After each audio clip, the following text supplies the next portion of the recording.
Paper 154, we see more good in it than bad. I call the Honourable Member Dr Megan Wood. Thank you very much, Mr Chairman, and it's my pleasure to take a call at this stage of this bill. And I want to talk specifically to my supplementary order paper and the range of amendments that we are putting up to this bill, and to urge the Government and the Minister and the Chair to listen to some of the reasons why we've put these amendments for, and the improvements that we genuinely believe that these amendments could make to the Callaghan Institute and what it can achieve. I think it's fair to say that the piece of empowering legislation that we have before us in terms of its ability to establish Callaghan Institute is pretty much motherhood and apple pie. I think there's no aim in there that any member of this House disagrees with. Certainly it is absolutely central to Labour's vision for New Zealand, and that is why we are really concerned at the opportunity lost that is contained within this legislation. We have $166 million going into a new institute, and we don't have enough of the framework established to ensure that it actually is going to achieve what the objective sets out it does. And we have put forward amendments that actually we think would strengthen its ability to bring about those transformations and to ensure the success that we all want would take place. So what we were very much aware of in terms of the submissions that we heard, that while we've heard from government members of the committee opposite about how all but one submitter came before the committee and were in favour of the Institute, it is fair to say this, but I think the other thing that we have to have an honest discussion about is even those submissions that we heard that were in favour of the establishment and the general purpose of the Institute suggested changes, because they didn't think what the government had put up in the initial framework and the initial establishment legislation was actually going to achieve what it needed to be. And they pointed to us as committee members to a number of flaws that they had serious reservations about. And in many ways the amendments that we've put forward have picked up on those reservations and those fears that were put forward to us at Select Committee. Our amendments really fall under around four broad headings. The first of these are around the purpose of the ATI. Now, the Chair of the Select Committee, Nikki Kay, has talked about how there was a lot of debate in our committee about whether we were going to have a benefit to New Zealand or a net benefit to New Zealand. For Labour members of that committee, actually what the most important bit to us and what we put up as an amendment is actually that the benefit to New Zealand be a key objective. It not be an operating principle, but it be an objective of the enabling legislation, because this is incredibly permissive legislation. And for us, the symbolism of making it an absolute mainstay that this is about the benefit to New Zealand and not just listed as one of many operating principles is something that we take seriously, although I can see from the faces the Minister is making at me from the Chair that he thinks that it's not the case. We also think one of the things we've put a number of amendments up around is the ability of this organisation to collaborate within the existing science system that we have in New Zealand.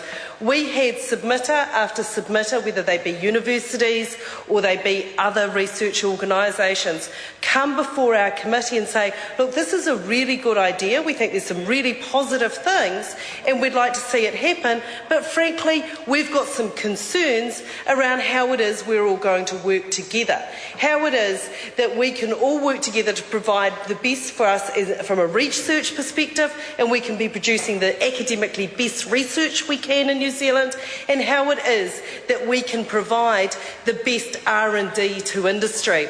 And we listened to those concerns and we put up another number of amendments around those. My colleague Grant Robertson has talked about the need for the link, and the very explicit link with the tertiary education system, that I think there was, by many members on the government, members of the committee, a false dichotomy drawn between fundamental research and applied research. One doesn't exist without the other. And this is something that Labour members were very much aware of, that we know that, someone doesn't, move move in and out of basic research on a daily basis, the way in which they think that people move out of poverty on a daily basis, that actually what we have is a strong interconnection that needs to be acknowledged. And for this reason, we have put up an amendment to clause 15 that asks that IRL retain its existing governance structure while it is, Mr Chairman. The Honourable Member.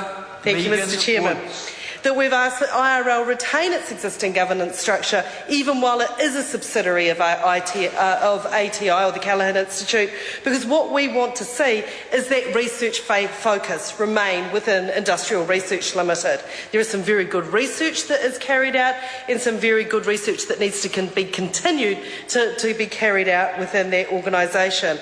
But perhaps the largest concern that was voiced to us on that committee about the potential for collaborations and the partners to all be working together in a way they have to if we're going to succeed at this was, and David Clendon has spoken of the problem that many had with this, is the fudging between funder and provider. And this is something that is, I think, going to be a deal breaker for the success of this institute. I hope that it's not. I hope that we are wrong. But we're asking that this institute be given every fighting chance, because if it is going to succeed, it needs to collaborate with the other research providers who are there. It needs to work very closely with our universities, with our CRIs and our other research providers. But I can tell you what, every research provider is going to be looking at this organisation with a great deal of suspicion, because it not only is the organisation that is the new entrant and providing research, the new kid on the block, but it's also the organisation that's going to be dishing out the money. And this is something that we think is really a do or die for the organisation, and we'd like to see that cleared up. We also think that it is incredibly important that the stakeholder advisory group, we think that this group is one of the fundamental success blocks to the Institute succeeding. And we think that there needs to be a range of voices within the stakeholder advisory group. We've asked that actually we do have tertiary institutions having a place secured within that group. We've asked that industry have some autonomy to appoint someone to that group. We know that in order for this to succeed, the industry does have to have a say, and we have to acknowledge that this isn't the only part of our economy that will achieve economic transformation, and those views do need to be viewed into there. And this is the 21st century, and we need to think about what the world in a post-global financial crisis looks like, and we need to look at actually empowering everybody involved in this. And it is a nonsense that we wouldn't want the scientists and the people that work in innovation to have a voice within that advisory group. These are the people with real skin in the game.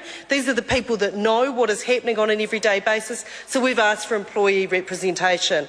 But something else that we're asking for is that we have a diversity of geographical representation on this advisory group as well. That we need to have the various areas of New Zealand where the economic development opportunities exist represented and their views heard. I'm sure there's many members opposite, some of whom are members of the committee, Colin King, who represent rural electorates who don't want to see this captured just by urban manufacturing. That is an important voice, but we also have to ensure that we have a range of regional economic development views heard within this as well. Labor has put forward a range of amendments around who's going to be feeding into what's happening into the ATI. We've talked about the way in which it needs to collaborate and be part of an interconnected infrastructure of science and innovation and economic development and commercialisation in New Zealand. We really hope that this can succeed, but what we see in the legislation that this government is putting before us is we are fearful that it won't. We want to see that change, we want to see it strengthened, and because for Labor's vision, for David Shearer's vision of a smart green economy to occur, we know we have to have this level of science and innovation within our economy. We are supporting the this legislation, and it was actually a line call with us because we can see so many holes in it. We are hoping it will work, but we are urging government members to vote in favour of our amendments because we believe that it actually actually gives the Institute more of a chance of success, and that it's a shame that although we had a very short period for consultation, that we didn't have more time to discuss this with us. David Clendon talked about the fact if we actually had more time to work through some of these issues, the Greens may have been able to come to support this legislation, and it is a shame that such an important initiative in New Zealand's economic future has been rushed through at such haste. And as David talked about, we really didn't have an adequate answer given to us at Select Committee about this need for this very undue and unseemly haste, it has to be said. So I urge government members opposite to vote in favour of our amendments. I call Dr. David Clark. Thank you, Mr. Chair. I rise following Dr. Megan Wood's excellent speech.